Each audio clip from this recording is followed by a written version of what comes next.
అన్న నమస్తే అన్న. నమస్తే అన్న. సో ఒకప్పుడు ఏపీ రాష్ట్ర రాజకీయాల్లో అంటే రాజశేఖర రెడ్డి గారు, సిబిఎన్ గారు ప్రత్యర్థులుగా అదే విధంగా అధికారంలో ఉన్నప్పుడు వాళ్ళు అసెంబ్లీ సాక్షిగా ఎన్ని మాట్లాడుకున్నా కూడా అవుట్ ఆఫ్ ది రాజకీయాలు కలిసిమెలిసి స్నేహితుల్లాగా ఉండేవాళ్ళు.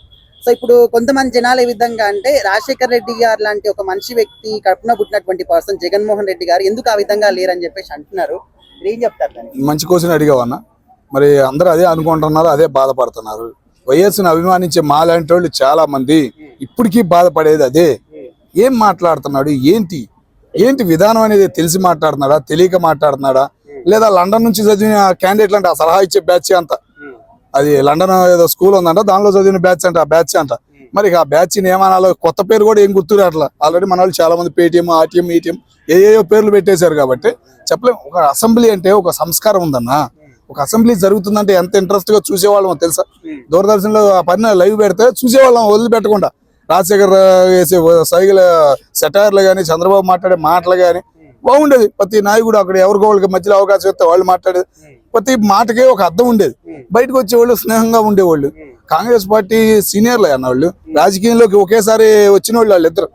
మరి అంత స్నేహం వాళ్ళది.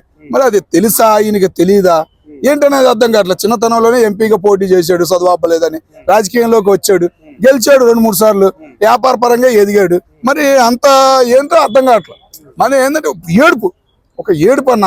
ముఖ్యంగా చెప్పాలంటే కులం పిచ్చి, కులం ఏడుపు కొద్దిగా ఉంది. అది పోవాలి.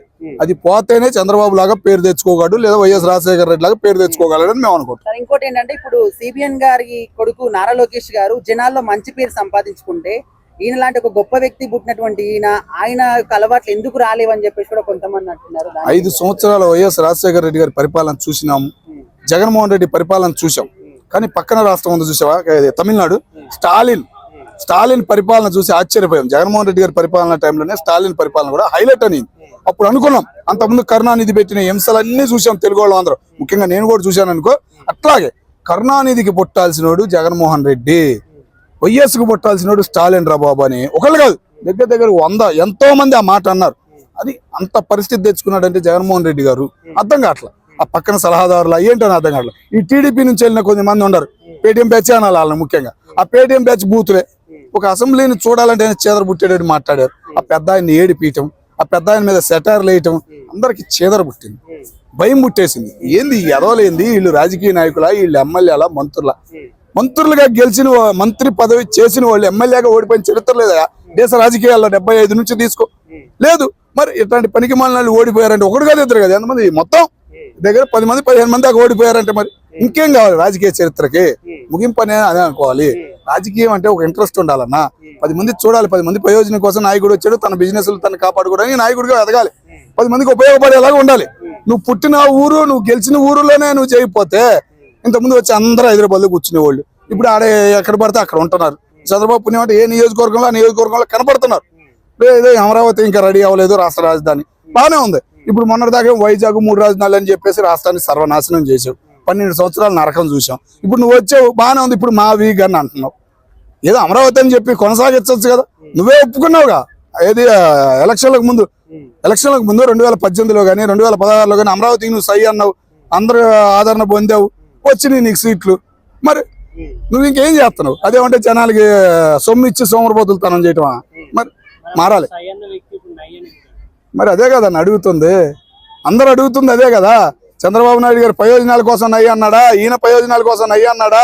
బయట పెడతలేదు కదా. మరి ₹1 కోటి తెలుసా నీకు? ఆయన రాజధాని ప్రకటించింది కానీ కోట్లు పలికింది. హైదరాబాద్ 0 అయింది. ఈయన 3 రాజధానులు అన్నగానే ఆడేమో 10 లక్షలు అయింది, ఆడేమో 10 కోట్లు అయింది. కోకాపేట భూములు తెలుసా? కోకాపూటి భూములు ఈయన 3 రాజధానులు అనక ముందు 10,000 15,000, 10 కోట్లాడా 15,000. నువ్వు అర్థం చేసుకోక ఈయన 3 రాజధానులు అన్న రెండో రోజే 10 కోట్లు 20 కోట్లు ఆ నార్సింగ్ నుంచి కోకాపేట దాకా ఆ భూములని. మరి ఎవరికి ఆదాయం ఇచ్చావు? మరి అందరికీ కోపం రాదా? 10 సంవత్సరాలు ఉమ్మడి రాజధాని అన్నావు, ఏమైనా అడిగావా? 5 సంవత్సరాల్లో కేంద్రం నుంచి ₹1 తెచ్చావా? ఏం చేసావు నువ్వు? అదేమంటే బెల్ట్ ఆన్లైన్ లేకుండా పెట్టేసి ఉచిత పథకాలకి పంచాను అంటావు. మరి ఎవరిని సోమరపోతులు చేసావు? 10,000 ఆటో వాడికి ఇచ్చావన్నా, ఆటో వేసుకుని తిరిగాడు, రోడ్డు బాగోలేక ఆడు తిరగలేదు. నువ్వు ఇచ్చిన 10,000 తిన్నాడు, తాగాడు, పడుకున్నాడు. ఏం ప్రయోజనం? అదే రోడ్డు వేసి 10,000 ఇస్తే ఆడు ఇంకా కష్టపడేవాడు కదా, ఇంకో 10,000 సంపాదించుకునేవాడు కదా.